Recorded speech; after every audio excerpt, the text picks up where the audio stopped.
L'état-major général des armées informe l'opinion nationale que dans la nuit du 13 au 14 mars 2026, 2 otages FAMA entre les mains des groupes armés terroristes ont réussi à s'exfiltrer d'un camp de réfugiés avant de regagner le territoire national. Cette évasion a été rendue possible grâce aux opérations menées par les FAMA le long de la ligne frontalière et dans la forêt du Ouagadougou. Après leur accueil à Goundam, les 2 militaires ont été mis à la disposition de la prévôté conformément aux procédures en vigueur. Il s'agit du premier cavalier Mohamed Ouangabara du 633e escadron de reconnaissance, premier cavalier Mohamed Eld Maouloud Diallo du 635e régiment blindé. Ces 2 militaires des forces armées maliennes avaient été enlevés le 9 octobre 2025 sur le fleuve Niger pendant qu'ils étaient en permission. Par ailleurs, M. Aladji Banya, préfet de Dioïla, enlevé le 14 février 2026 vers Khalifa Boukou entre Fana et Dioïla, a pu échapper à ses ravisseurs dans la zone de Massina le 13 mars 2026. Il est arrivé à Tenenkou sain et sauf où il est pris en charge par les FAMA. Le chef d'état-major général des armées rassure les populations que les forces armées maliennes poursuivent les opérations avec diligence et professionnalisme en vue de libérer tous les prisonniers.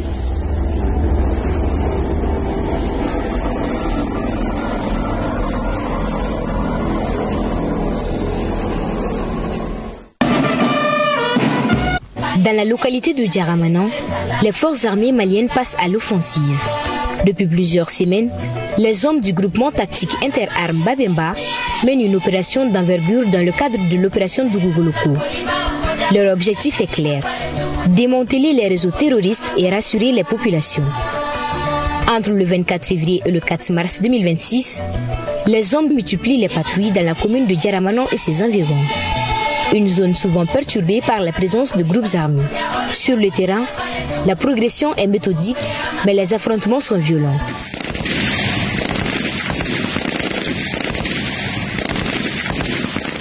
Au terme de plusieurs engagements, 21 terroristes sont neutralisés. Les militaires récupèrent également du matériel logistique utilisé par ces groupes.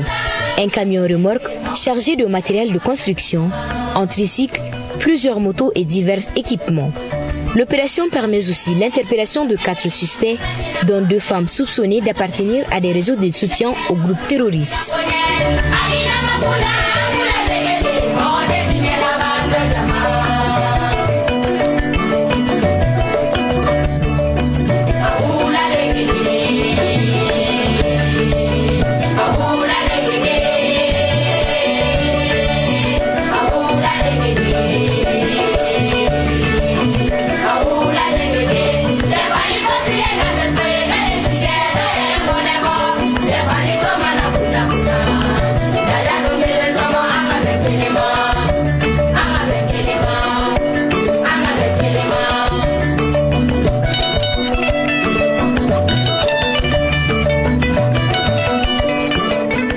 La pression militaire ne faiblit pas. Le 6 mars, à l'est de Kansienso, une patrouille du GTA Babemba repère 2 guetteurs ennemis. Dans leur fuite, ils abandonnent un pistolet mitrailleur sans numéro de série, un poste radio UHF de type TYT et une moto utilisée pour leur déplacement. L'engin est immédiatement détruit afin d'empêcher toute réutilisation. 2 jours plus tard, le 8 mars, une nouvelle patrouille surprend encore des guetteurs terroristes dans la même zone. Ils sont immédiatement neutralisés, laissant derrière eux un poste radio UHF et un téléphone portable contenant des contacts liés à des chefs terroristes. Au-delà des combats, les FAMA mènent aussi un travail de proximité avec la population.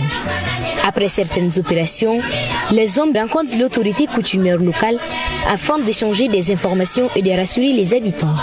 Parmi les découvertes marquantes de l'opération figure un camion remorque volé sur la route nationale 6 sur l'axe Bla-Kémini.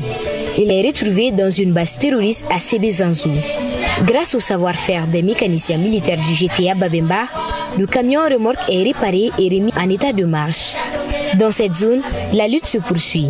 Le groupement tactique Babemba reste engagé avec un objectif: traquer les groupes terroristes, sécuriser les villages et permettre aux populations de retrouver une vie normale.